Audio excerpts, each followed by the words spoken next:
తాజా వార్తలను అందించే ప్రెస్ న్యూస్ కి స్వాగతం.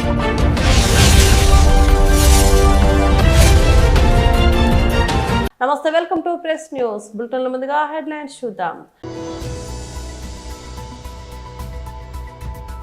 తెలంగాణ భవన్ లో మీడియాతో మాట్లాడుతున్న BRS working president KTR.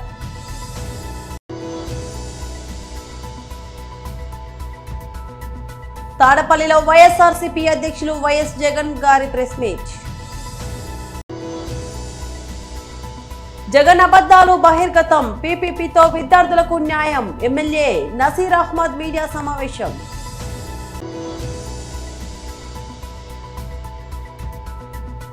Party ముఖ్య నేతలతో కేసీఆర్ భేటీ.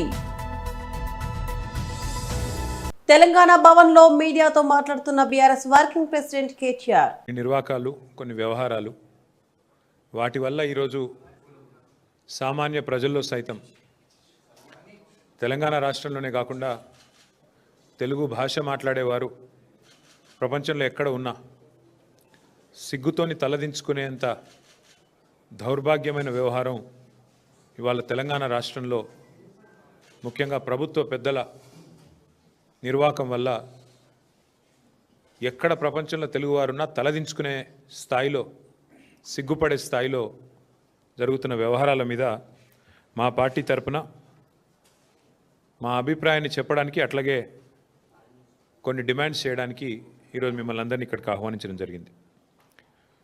వరుసగా జరుగుతున్న ఈ పరిణామాలు ఏవైతే ఉన్నాయో నిజంగా కూడా చాలా ఆందోళనకరంగా, చాలా బాధాకరంగా తెలంగాణ ప్రతిష్టను దెబ్బతీసే స్థాయిలో ఉన్నాయి. ముఖ్యమంత్రి మంత్రుల మధ్యన పంపకాల విషయంలో వచ్చిన పంచాయతీలు ఇవాళ రాష్ట్ర పరువుని, రాష్ట్ర ప్రతిష్టని నడి బజార్లో నించోబెట్టి తెలంగాణ అంటే ఇదా అనే స్థాయిలో మన పరువు పోయే విధంగా వీళ్ళ వ్యవహారాలు ఉన్నాయి. మంత్రుల మధ్యలోనేమో కమిషన్ల కోసం కొట్లాటలు, ముఖ్యమంత్రి గారు ఆయన కుటుంబ సభ్యులు చేస్తున్న అరాచకాల గురించి మంత్రుల కుటుంబ సభ్యులు గొంతు పెంచి, గొంతు విప్పి బాహాటంగా మీడియాకే చెప్తా ఉన్నారు. మరొక వైపు పారిశ్రామికవేత్తల తలకి తుపాకీ పెట్టి బెదిరింపులు, దౌర్జన్యాలు, గూండాగిరి, రౌడీయిజం. ఇక ఇవన్నీ చాలన్నట్టు ఇవాళ కొత్తది ఇంకోటి.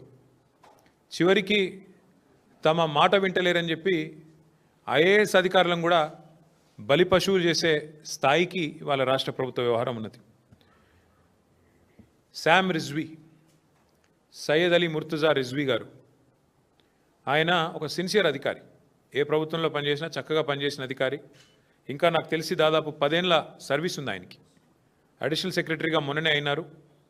అంతా బాగుంటే ఈ దౌర్జన్యాలు, దుర్మార్గులు ఇట్లాంటి వాళ్ళు లేకపోతే, ప్రభుత్వాన్ని నడిపే వాళ్ళకి సోయి ఉంటే బహుశా క్యాబినెట్ సెక్రటరీ స్థాయిలో, అంటే భారతదేశంలోనే అత్యున్నత స్థాయి ఒక ఐఏఎస్ అధికారికి క్యాబినెట్ సెక్రటరీ, ఆ స్థాయికి పోయే అవకాశం ఉన్న అధికారి సయ్యద్ అలీ ముర్తుజా రిజ్వీ. అట్లాంటి రిజ్వీ గారు ఒక నిజాయితీపరుడైన అధికారిగా ఆయనకు పేరుంది. అట్లాంటి రిజ్వీ గారు కూడా ఈరోజు దాదాపు 10 ఏళ్ల సర్వీస్ ఉండగానే వాలంటరీ రిటైర్మెంట్ తీసుకునే స్థాయికి వచ్చింది. దౌర్జన్యాలు, దుర్మార్గాలు, అరాచకాలు అంటే ఎంత దరిద్రంగా ఈ ప్రభుత్వం నడుస్తున్నదో, ఎంత నికృష్టంగా ఈ ప్రభుత్వంలోని మంత్రులు, ముఖ్యమంత్రి యొక్క వైఖరి ఉందో దాన్ని బట్టే చెప్పొచ్చు. తాడపల్లిలో వైఎస్ఆర్సీపీ అధ్యక్షులు వైఎస్ జగన్ గారి ప్రెస్ మీట్. ఒక 3 స్టోరీస్, 4వ స్టోరీ చిన్నదనుకో, ఒక అగ్రికల్చర్ సబ్జెక్ట్ ఉన్న ప్రధానంగా 3 స్టోరీసు, 4వ స్టోరీ చిన్నదైనా కూడా ఒక అగ్రికల్చర్ సెక్టర్. ఈ స్టోరీస్ కవర్ చేస్తాం. ఇందులో మొదటి స్టోరీ నకిలీ మద్యం మీద, నకిలీ మద్యానికి సంబంధించిన కేసు, దానికి సంబంధించిన రకరకాల డ్రామాలు మనం అంతా చూస్తూ ఉన్నాం. ఆ డ్రామాలకు సంబంధించి నాణ్యానికి ఇటువైపున వర్షన్ కూడా మీ ద్వారా ప్రజలందరికీ తెలియజేసే కార్యక్రమం. రెండవది విశాఖపట్నంలో డేటా సెంటర్కి సంబంధించి చంద్రబాబు నాయుడు గారు చేస్తూ ఉన్న గిమిక్లు, డ్రామాలు, వాటికి సంబంధించిన వాస్తవాలు ఏమిటి అని చెప్పి ఆ సబ్జెక్ట్ మీద.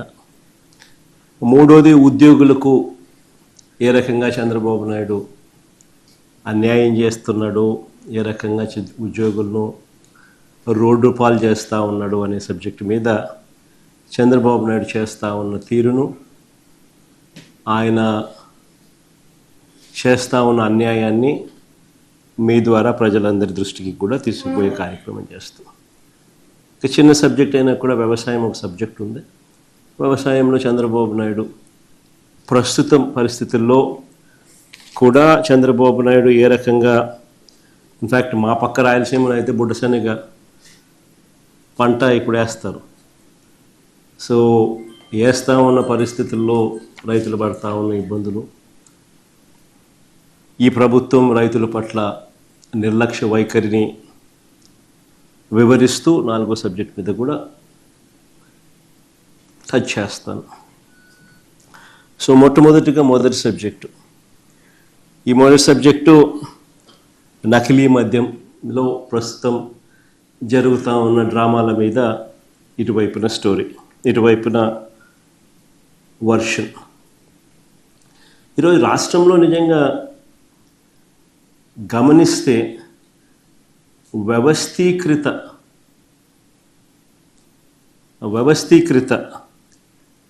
Illicit spurious liquor, illicit spurious మద్యం అన్నది వ్యవస్థీకృత పద్ధతిలో ఏకంగా ఈరోజు మందు అమ్ముడు కాబడుతూ ఉన్న పరిస్థితులు ఈరోజు రాష్ట్రంలో కనిపిస్తూ ఉన్నాయి. ఫస్ట్ టైం నిజంగా ఒక స్పూరియస్ లిక్కర్ కానీ ఇల్లిసిట్ లిక్కర్ కానీ ఒక వ్యవస్థీకృత పద్ధతిలో ఏకంగా మద్యం విక్రయాలు జరుగుతూ ఉండడం అన్నది ఎప్పుడు ఇంతకుముందు ఈ రకమైన మాఫియా అనేది బహుశా ప్రపంచ చరిత్రలో ఎప్పుడు చూసినాం, అది కూడా ఇప్పుడు గమనిస్తూ ఉన్నాం. జగన్ అబద్ధాలు బహిర్గతం, పీపీపీతో విద్యార్థులకు న్యాయం, ఎమ్మెల్యే నసీర్ అహ్మద్ మీడియా సమావేశం. అందరికీ నమస్కారం, అస్సలాము అలైకుం. రాష్ట్రంలో వైద్య విద్యను వ్యాప్తి చేయాలనేటువంటి ఆలోచనతో ఎన్డీఏ ప్రభుత్వం చంద్రబాబు నాయుడు గారి నాయకత్వంలో కొత్తగా 10 మెడికల్ కాలేజీలను పీపీపీ పద్ధతిలో చేపట్టాలని చెప్పి నిర్ణయం తీసుకున్నటువంటి పరిస్థితులు. ముఖ్యంగా మనందరికి కూడా తెలుసు, పీపీపీ మోడ్లో అనేక కార్యక్రమాలు, దేశవ్యాప్తంగా అభివృద్ధి కార్యక్రమాలు ఏ విధంగా జరుగుతున్నాయో రాష్ట్ర ప్రజలందరికీ కూడా తెలిసినటువంటి వాస్తవం. ఈరోజు వైద్య విద్య అనేది మరింత విస్తృతంగా ప్రతి ఒక్కరికి కూడా అందాలనేటువంటి ఒక సంకల్పంతో పెండింగ్లో ఉన్నటువంటి 10 మెడికల్ కాలేజీలను పీపీపీ పద్ధతిలో చేపట్టాలనేటువంటి ఆలోచన చేసి దాదాపు రాబోయేటువంటి 2-3 సంవత్సరాల్లోనే 1750 మెడికల్ సీట్లను అందుబాటులో తీసుకొని వచ్చేటువంటి కార్యక్రమాన్ని ఈరోజు ఎన్డీఏ ప్రభుత్వం చేపట్టినటువంటి పరిస్థితులు. అందులో ముఖ్యంగా 220 సీట్లు మనకి రాబోయేటువంటి 2 సంవత్సరాల్లో పెరిగి 110 సీట్లు కన్వీనర్ కోటాలో మెరిట్ స్టూడెంట్స్కి అందించేటువంటి పరిస్థితులు ఉన్నాయి. ఎస్సీ, ఎస్టీ, బీసీ మైనారిటీలకు సంబంధించినటువంటి వైద్య విద్య కావాలనుకునేటువంటి వాళ్ళందరికీ కూడా వాళ్ళ రిజర్వేషన్ పద్ధతిలోనే అందించేటువంటి ప్రక్రియతో ఈ పీపీపీ మోడ్ను ఆహ్వానించడం జరిగింది. ఈరోజు పీపీపీ విధానంలో వైద్య కళాశాలలు ఏర్పాటు చేయడంతో ముఖ్యంగా ప్రభుత్వమే దీంట్లో కళాశాల కానీ ఆసుపత్రులు కానీ నడిపించేటువంటి విధానంతో పాటు కేవలం వాటి మెయింటెనెన్స్ను, అలాగే దాన్ని కావాల్సినటువంటి మౌలిక వసతులను అభివృద్ధి చేసేటువంటి కార్యక్రమాన్ని ప్రైవేట్కి అప్పచెప్పేటువంటి పరిస్థితులు ఉన్నాయి. కానీ మనందరికి కూడా తెలుసు, విధ్వంసానికి మారుపేరుగా ఉన్నటువంటి వైసీపీ పార్టీ జగన్మోహన్ రెడ్డి గారి నాయకత్వంలో ఈరోజు ఏ విధంగా దుష్ప్రచారం చేస్తూ ఉన్నారో మీ అందరం కూడా చూస్తూ ఉన్నాం.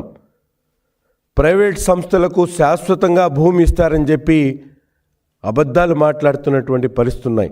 ఈరోజు జియోఎంఎస్ నెంబర్ 590లో క్లియర్గా మెన్షన్ చేయడం జరిగింది. ఇది కేవలం లీజు పద్ధతిలోనే వారికి భూములు అప్పచెప్పి 33 సంవత్సరాలు దాన్ని అభివృద్ధి చేసేటువంటి కార్యక్రమం.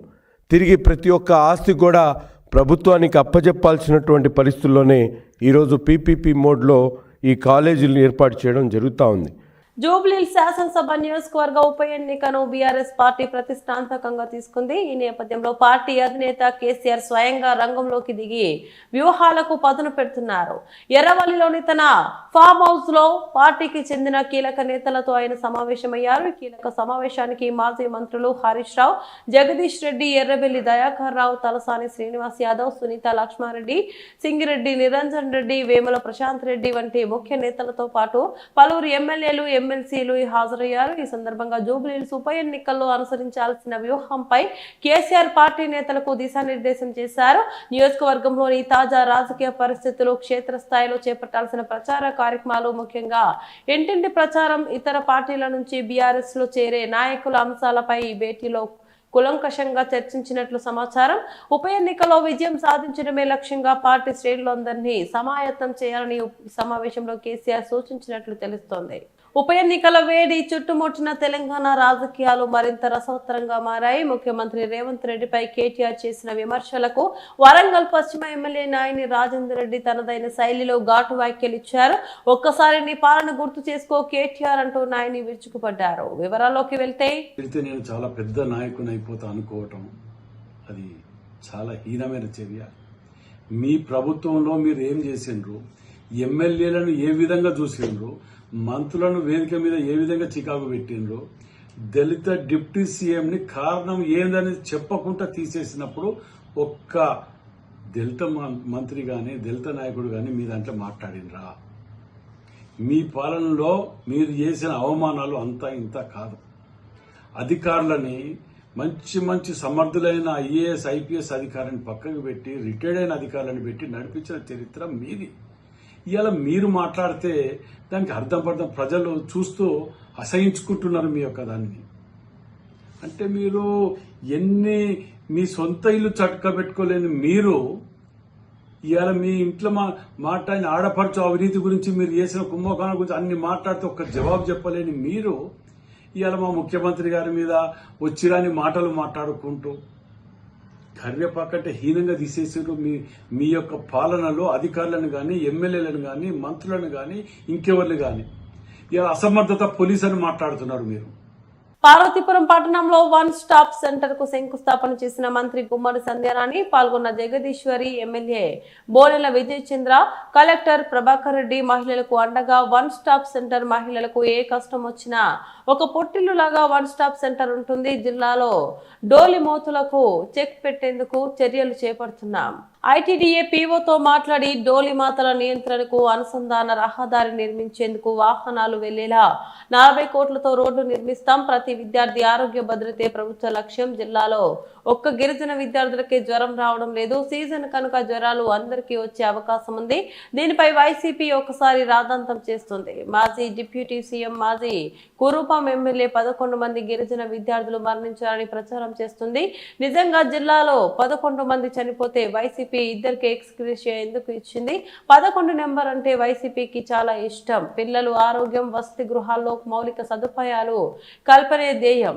మోతలు అనేది మీకు అందరికి కూడా అంటే ఆల్రెడీ కూటమి ప్రభుత్వం వచ్చిన తర్వాత దాదాపుగా 1300 కోట్ల రూపాయలతో డోలీ మోతలు ఉండకూడదని రాష్ట్రం మొత్తం మీద రోడ్లు వేసే సంగతి మీ అందరికి కూడా తెలుసు.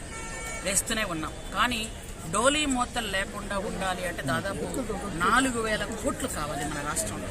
ప్రతి గ్రామానికి వెహికల్ వెళ్ళాలి అని అంటే, ఎందుకంటే హిల్ టాప్ ఏరియాలో గిరిశిఖర గ్రామాలన్నింటిలో కూడా డోలీ మోతలు అక్కడ కొంచెం ఉంటున్నాయి. కానీ మన ప్రభుత్వం వచ్చాక, మన కూటమి ప్రభుత్వం వచ్చాక, మన మంచి ప్రభుత్వం వచ్చిన తర్వాత చాలా వరకు రోడ్లు వేస్తూ రహదారి సౌకర్యం కోసం అక్కడ లోకల్లో ఉన్న సర్పంచ్ గారైతేనేమి, సహాయంతోనైతేనేమి, లేదనుకుంటే అక్కడ ఉన్నటువంటి ఐటీడీఏ డిపార్ట్మెంట్ అయినా, పిఆర్ డిపార్ట్మెంట్ అయినా, ఏ డిపార్ట్మెంట్ అయినా ఫార్మేషన్ ఆఫ్ రోడ్స్ కొన్ని చేస్తున్నాం. అలాగే మేము కలెక్టర్ గారు, మేమంతా ఇప్పుడు ముఖ్య గారు మేమంతా అనుకున్నది ఏంటంటే, యాక్చువల్గా ఇప్పుడు ఏవైతే మేము 1300 కోట్లతో రోడ్లు వేసినా ఇంకా మనకు బ్యాలెన్స్ కొన్ని ఉన్నాయి. అవి చెయ్యాలి అంటే మాకు ఇంకో 2 సంవత్సరాలు ఖచ్చితంగా పడుతుంది. కానీ ఏదో ఒకటి అంటే మేము 100 రోడ్లు వేసినా నేనైతే 100 రోజుల్లో 100 రోడ్లు వేశాను. దానికి అంత ప్రయారిటీ ఇవ్వలేదు. కానీ కొంతమంది ఒక డోలీ మూత కనిపిస్తే వెంటనే ప్రయారిటీ ఇస్తున్నారు. ఎందుకంటే అది మనకు ఎలాగో తెలిసిన విషయమే. ఒక మంచి పని వస్తే ఎక్కడో చివరి పేజీలో వస్తుంది, అదే చెడు అనుకో ఫస్ట్ పేజీలో ఉంటుంది, నాకు తెలుసు. కానీ ఎంత గత 5 సంవత్సరాలు కనీసం ఒక గుంత కూడా కప్పలేదు. నాట్ ఈవెన్ ఒక గుంత కప్పకుండా వదిలేసిన రోడ్లకి ఈరోజు మొత్తం అన్నీ చేసుకుంటూ వస్తున్నాం. కాబట్టి మేమంతా ఏమనుకున్నామంటే 4 నియోజకవర్గాల్లో ఏవేవైతే 4 నియోజకవర్గాల్లో మనం ఏవేవైతే ఇప్పుడు డోలీ మూతలు ఉన్నాయో ఆ డోలీ మూతల్ని మనం అరికట్టాలి. కొంచెం ప్రతి గ్రామానికి కూడా ఒక వెహికల్ వెళ్ళాలి, 108 వెళ్ళాలి అనే ఉద్దేశంతో ఈరోజు ఏం చేస్తున్నామంటే మేమంతా కూర్చొని 4 అంటే 3 వాళ్ళిద్దరు ఎమ్మెల్యేలు, అలాగే ఆవిడ ప్రభుత్వ వైపు, నేను, కలెక్టర్ గారు, పీఓ గారు, మేమంతా కూర్చొని ఒక మాట అనుకుంటాం. ఎందుకంటే ప్రతి గ్రామానికి వెహికల్, ప్రతి గడపకు సంక్షేమ పథకాలను అందిస్తూ ప్రజా ప్రభుత్వ పాలనలో అభివృద్ధి ఫలాలు అందరికీ అందజేస్తున్నామని గౌరవ మహబూబ్ నగర్ ఎమ్మెల్యే ఎన్ఎం శ్రీనివాస్ రెడ్డి పేర్కొన్నారు. మహబూబ్ నగర్ నియోజకవర్గం హన్వాడ మండలానికి చెందిన లబ్ధిదారులకు కళ్యాణ లక్ష్మి, షాదీ ముబారక్ చెక్కులను ఆయన ఎమ్మెల్యే క్యాంపు కార్యాలయంలో ఏర్పాటు చేసిన ఓ కార్యక్రమంలో అందజేశారు. అనంతరం ఆయన మాట్లాడుతూ ప్రతి ఇంటి ఆడకూతురు కూడా సంతోషంగా ఉండాలన్నదే గౌరవ ముఖ్యమంత్రి శ్రీ రేవంత్ రెడ్డి సారథ్యంలో ప్రజా ప్రభుత్వ లక్ష్యమని అన్నారు. పేదలను కడుపులో పెట్టుకుని చూసుకుంటున్న ప్రజా ప్రభుత్వాన్ని నిండు మనసుతో దీవించాలని ఆయన కోరారు.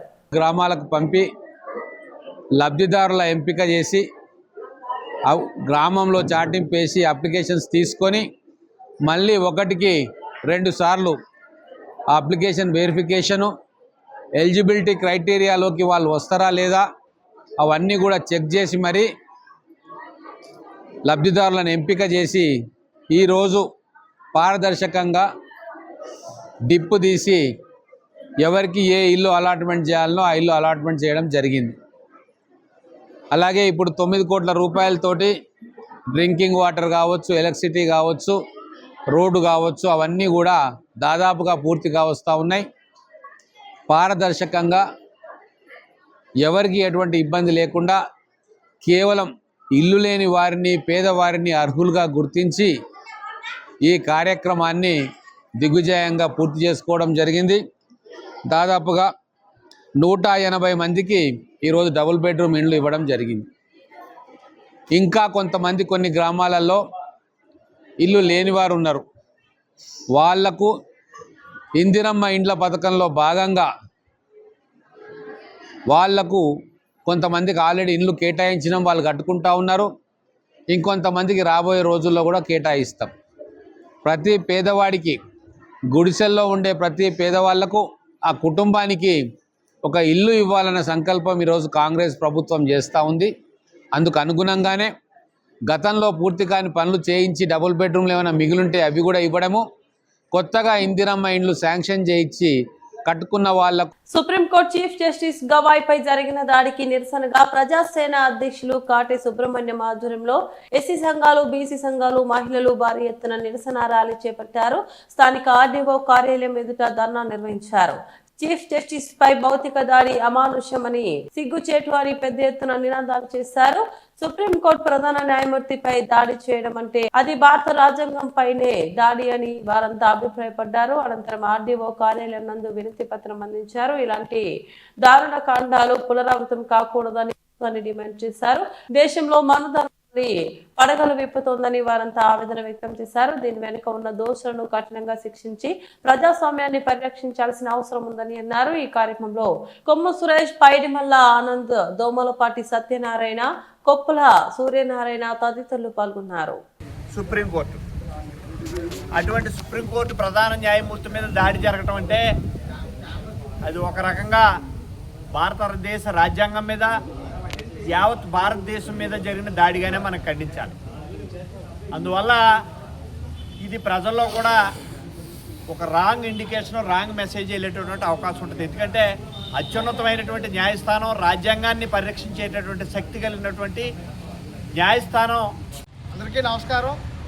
నా పేరు కాటే సుబ్రహ్మణ్యం, ప్రజాసేన అధ్యక్షుల్ని, రామచంద్రపురం ఇటీవల సుప్రీంకోర్టు ప్రధాన న్యాయమూర్తి చీఫ్ జస్టిస్ గవాయ్ గారి పైన జరిగినటువంటి దాడి యావత్ భారతదేశం అంతా కూడా ఖండిస్తూ ఉంది. ఎందుకంటే సుప్రీంకోర్టు ప్రధాన న్యాయమూర్తి పదవి సుమారుగా రాష్ట్రపతి పదవితో సమానంగా ఉన్నటువంటి హోదా. అటువంటి హోదాలో ఒక దళితుడు కూర్చోవడం అక్కడ ఉన్నటువంటి కొంతమంది వర్గీయులకు ఇష్టం లేక ఆయన మరి దాడి చేయడం అనేటువంటిది చాలా దురదృష్టకరం. ఇటువంటి సంఘటనలు ఈ భారతదేశంలో జరగడం భారత రాజ్యాంగానికి విరుద్ధంగా మనం భావించాలి. ఇటువంటి వ్యవస్థలన్నింటినీ కూడా మనం పరిరక్షించుకుంటేనే ఈ భారతదేశం అనేటువంటిది చాలా అత్యున్నతమైనటువంటి స్థితికి వెళ్తుంది. ఇక్కడ ఏ వ్యవస్థను మనం నిర్వీర్యం చేసుకున్నా ఈ భారతీయులైనటువంటి జీవన విధానాలన్నీ కూడా అసమతుల్యమైనటువంటి పరిస్థితి. అందుకని భారతదేశంలో ఉన్నటువంటి ఒక దళిత సంఘాలే కాదు, బార్ అసోసియేషన్ సభ్యులు, అలాగే మహిళా సంఘాలు, ప్రజా సంఘాలు, ప్రజాప్రతినిధులు, అలాగే ఇక్కడ బీసీ సంఘాలు, ఓసీ సంఘాలు కూడా మరి ముఖ్య నాయకులు మాత్రమే ఈరోజు మన రామచంద్రాపురం ఆర్డీఓ ఆఫీస్కి తరలి వచ్చి మరి భారీ ఎత్తున నిరసన కార్యక్రమం తెలియజేసి, అలాగే ఎవరైతే గవాయ్ గారి పైన దాడి చేసినటువంటి నిందితులు ఉన్నారో వాళ్ళు తక్షణమే అరెస్ట్ చేసి వాళ్ళు జైలుకి పంపించాలనేటువంటి నినాదంతో ఈరోజు ఈ కార్యక్రమాన్ని ఏర్పాటు చేయడం. అంతేకాదు ఏ ప్రభుత్వం వచ్చినా సరే మరి దళితుల పైన దాడులు అనేటువంటివి జరుగుతూనే ఉన్నాయి. బులెటిన్ ముగించే ముందు మరోసారి హెడ్లైన్స్ చూద్దాం.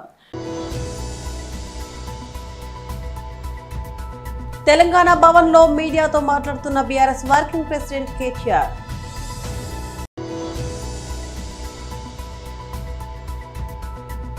తాడపల్లిలో వైఎస్ఆర్సీపీ అధ్యక్షులు వైఎస్ జగన్ గారి ప్రెస్ మీట్.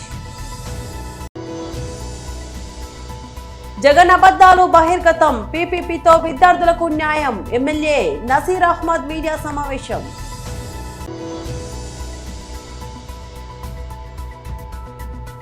పార్టీ ముఖ్య నేతలతో కేసీఆర్ భేటీ. ఇవి బులెటిన్ అప్డేట్స్. మరో బులెటిన్లో మళ్ళీ కలుద్దాం. అంతవరకు సెలవు, నమస్తే.